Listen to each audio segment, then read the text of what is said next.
Trauma is usually about secrets, things happening to you that you're not able or allowed to talk about. Dr. Bessel van der Kolk is a renowned researcher on trauma. We need to be much more precise in our diagnoses. So what is bothering you? It's very hard to be mindful when your mind is on fire. Welcome to The Genius of Wellness, a podcast brought to you by Hopkins Medical Group, serving patients in Greater Boston with a personalized approach to healthcare. Learn more at thegeniusofwellness.org. I'm Ted Canova. How do you move on from a horrible childhood experience? Is it even possible to detoxify your body from trauma? Settle in as Dr. van der Kolk discusses the nitty-gritty with doctors Pat Hopkins and Steve Roberts. Pat, I just learned you had an incredible childhood trauma experience that dealt with almost drowning.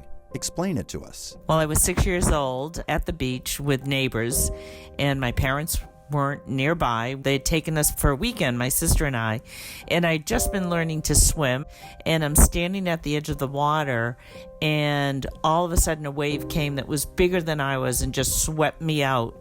And I remember being turned over and over again as I went out thinking, I've just learned to swim, and could I make it back in? Because there were riptides, and it was a very big, we used to call them big undertoads, but they were undertows. We thought they were toads. And what happened? I survived. I was rescued. And it's interesting. I remember being pulled out, but I don't remember much after that, in fact. When I asked you about have you ever experienced a childhood trauma, this didn't come to mind immediately, and I think that this impacts a lot of people who have had early traumas. And to address this issue is one of the most renowned doctors in all the world, Bessel van der Kolk. Hi, Bessel. Hi. What does it tell you when you hear Pat's story that she didn't even remember that she had a childhood trauma at first? I don't know what to make of that. Most childhood traumas really that leave an impact is more interpersonal traumas, that kids basically feel safe as long as the people who take care of them are there for them.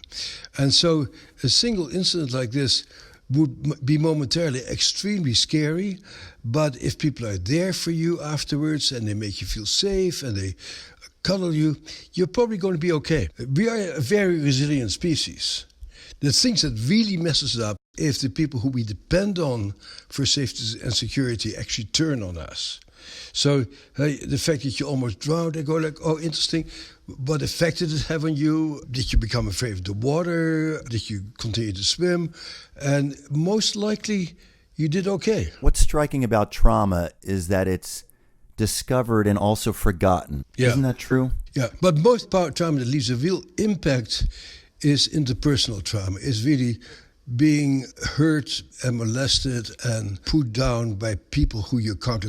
Kids are very emotionally very tied up with their parents. And as long as their parents are sources of safety and predictability, they tend to do okay.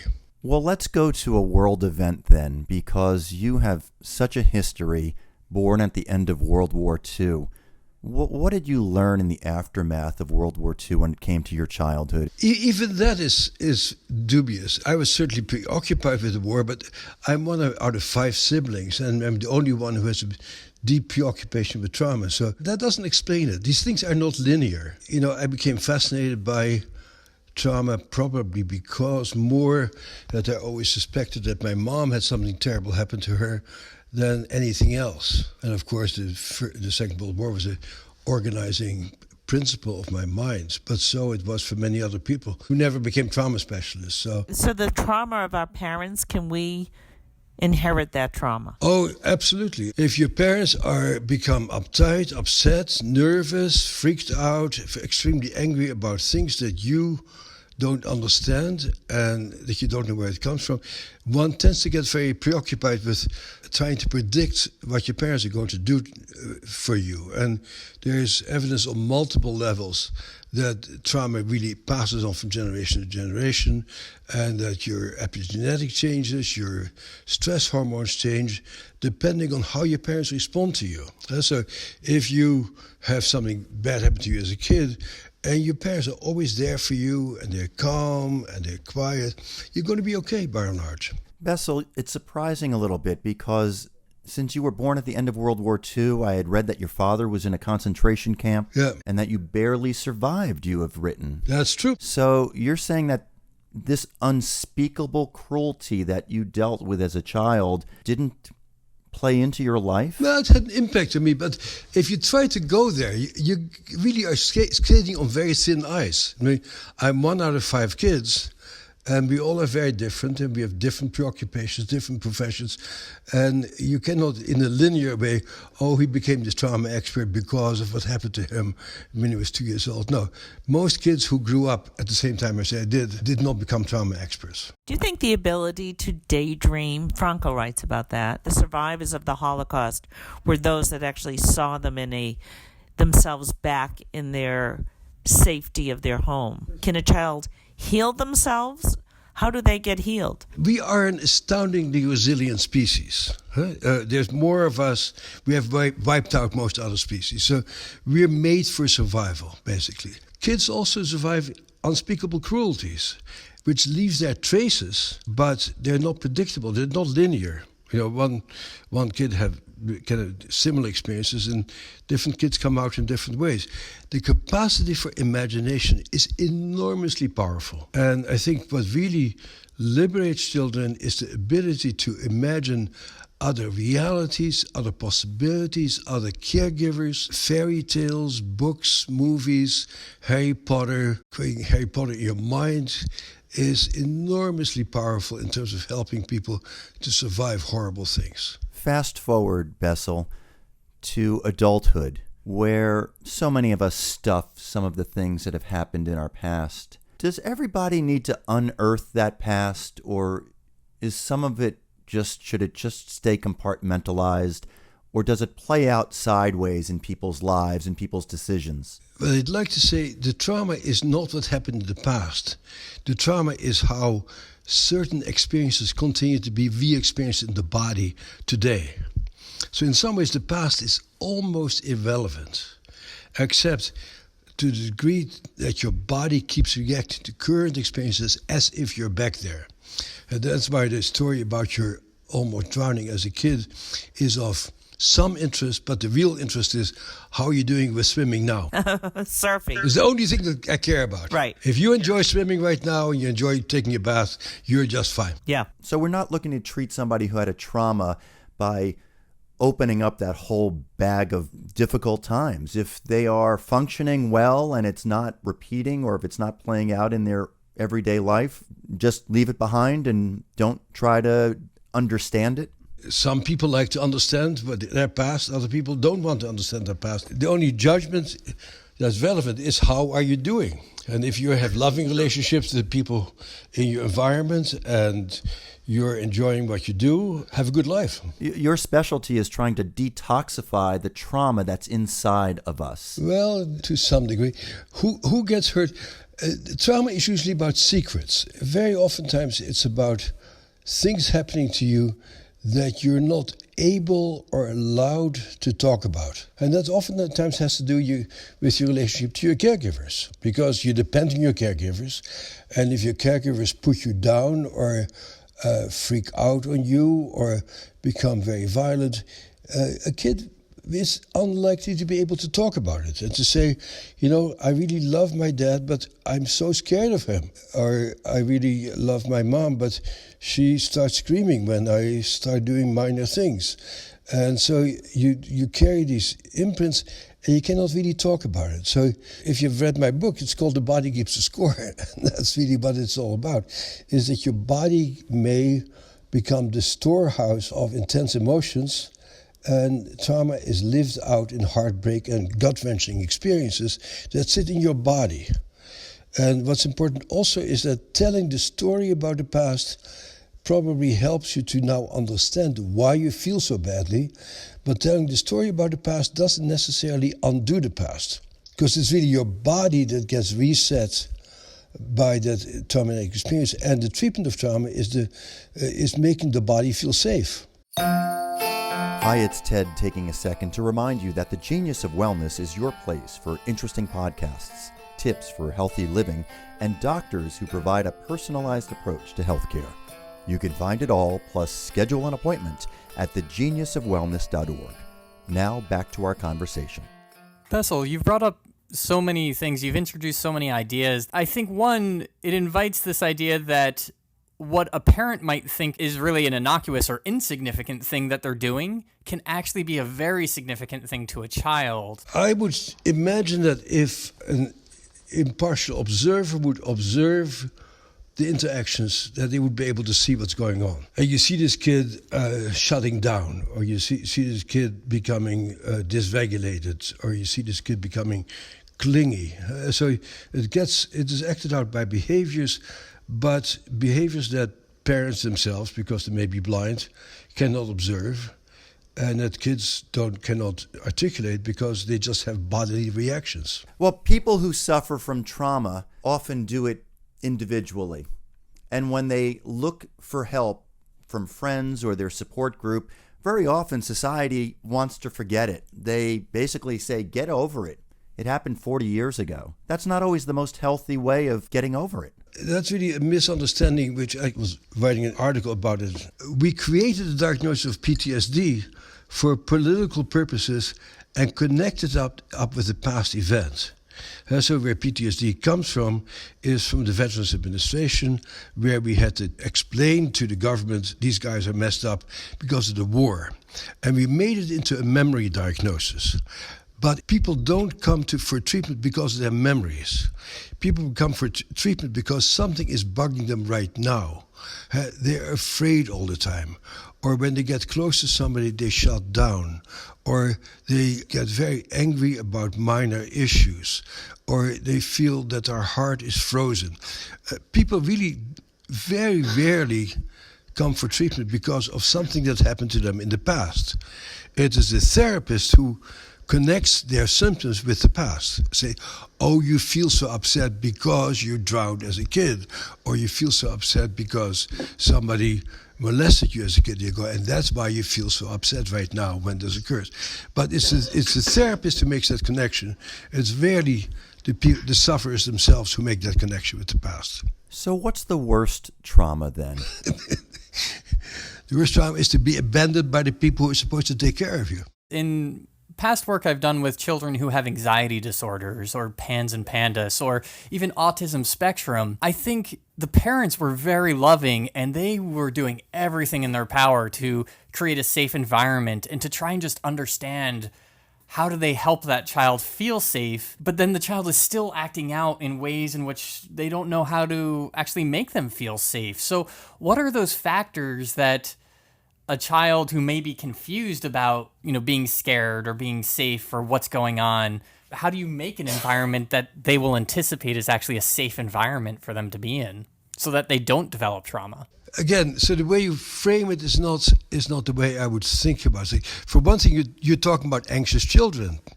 Kids can become anxious for any number of reasons. It may be a food allergy, or it may be because they're autistic, or because they have sensory integration problems, or they have a hard time filtering out loud noises. You need to be really a very good diagnostician before you decide that it's because of this or that. So you need to really start with very precise observations of what makes this kid feel scared, what makes this kid feel safe, how is this kid doing with sensory integration, how is this kid doing with autonomic arousal, when does this kid feel safe, when doesn't this kid feel safe. And so a lot of problems may not be trauma related. They may be just intrinsic sensory processing issues. So you mentioned the worst trauma is abandoned by those who you trust the most. What is the way for a person to get over that type of trauma? You're still thinking about in terms of events, and I don't think in terms of events. I don't think in terms of stories. I think in terms of people's reactions. What's going on with this person? Are they frozen? Are they scared to eat? Are they scared to go into a room? Are they scared to talk to people? It all happens right in front of your face in some ways. So can you take one of those situations and tell us what a treatment is? I first need to know what's going on. So if somebody is anxious, I need to know the conditions under which they become anxious. It is extremely complex work. If somebody is extremely anxious in my office, I would not ask them to recall the last time they were safe, because that's all dependent on state-dependent learning. And so Right. when you're in an anxious state of mind, you cannot remember when you felt safe. Huh? Right. So everything is dangerous. So what I would focus on is what happens if, let's say, we tap acupressure points. What happens if we take a deeper breath and focus on our out breath? What happens if you feel your butt in a chair? What happens if we make a sound together? Huh? So I'd like to create conditions in the room that shifts people's orientation somewhat. I think that's really where I start always. I start in the here and now with what sort of sound, body movement, breath, or sensation can sort of shift the state that people are in right now. It sounds almost like a, if not mindfulness meditation, but mindfulness towards what sort of activities do you notice that actually will kind of undo the behavior or the feeling you have in those settings? The issue of mindfulness is very at the core, of course, but it's very hard to be mindful when your mind is on fire. And so the biggest initial challenge is to actually make it possible to pay attention to themselves. And so that is, I think, the first challenge, is to see what makes it possible for people for a moment to just feel, yeah, this is okay. When you play this tuning fork, yeah, that's a nice feeling. Or when I tap myself, yeah, I feel a little bit safer. When I take a deeper breath, I feel a little bit safer. It's really about the whole interoceptive system of the brain. In the neuroscience, we call it the midline structures of the cortex, which are related to your relationship to yourself and your self-regulation. That's the royal road to owning yourself, basically. It would seem that adults would be dealing with it in a way of trust, security, safety, and that could play out in the workplace. It could happen in a relationship. It could happen with your siblings, that you tend to just be the first one to not trust other people. Right. With early childhood trauma or other pre-existing issues, you become hypersensitive to the ordinary things that happen in life. You know, people aren't always nice to each other. People aren't always considerate. People aren't always patient. But if you are a traumatized person, you have a very intense reactions to the stuff that happens to you. And so the big challenge is how you calm that organism down so it doesn't get so easily hurt, insulted, and upset. What do you think about energy tapping and resetting the tuning fork of their responses, things that make them anxious? So there are multiple methods by which you can do it. So tapping is one of them, tuning forks, yoga exercises, qigong exercises, singing, movements. They all have the potential of sort of changing your relationship to your own internal system. What's also very helpful, might be helpful, for example, is to use what both Norman Deutsch and Stephen Porges talk about, using certain instruments that make your ears less sound sensitive. Mm-hmm. You feel better integrated in terms of your filtering system. Very helpful also might be to do sensory integration exercises where you can feel pressure on your body and lack of pressure on your body, and to really explore what does your body need to feel calm and safe. What was that music I was listening to? I just was the the singing bowls. the singing bowls. Oh my goodness, those are just amazing. It may be great for some people. It may drive other people crazy. I'm just writing an article about this, actually, that we need to be much more precise in our diagnoses. To really say, so what is bothering you? What is it about that particular person that really you can't stand? And what can you do? Is music helpful? Is movement helpful? Is taking a breath helpful? Is a particular yoga stance helpful? Is tossing a beach ball helpful? To really get exploring with yourself how your body can be helped to feel safe. One size never fits all, and one prescription never fits all, except that you need to learn to observe yourself. And you need to learn to find what helps you to deal with heartbreak and gut-wrenching sensations. Do you find that there's any one particular modality that you find is more broadly useful with a lot more patients than others? It depends on what's going on with the person. Eye movement desensitization, which I actually have done a number of sort of core studies in, is extraordinarily helpful if you suffer from flashbacks and nightmares. But because people tend to be somewhat careless, you say, oh, why don't you just try EMDR? No, EMDR is helpful if you suddenly feel as if you're getting molested, raped, or assaulted. Then dealing with that memory to calm it down is very effective. And EMDR can be extraordinarily helpful. But you don't use EMDR when people are always upset or are medically ill or have stuff. So as a general treatment. No, it's a specific for a treatment for a particular problem. All the modalities you're talking about, how do we bring that into the therapeutic model for medical school physicians?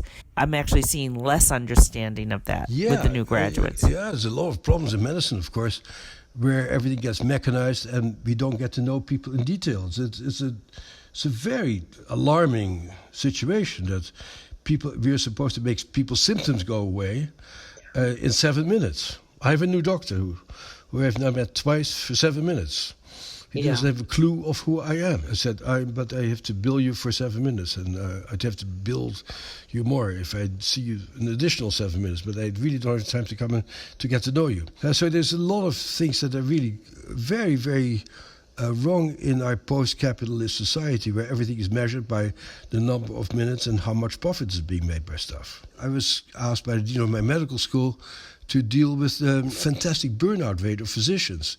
I said, why don't you do some nice yoga with them and they feel much better, but we cannot change the system.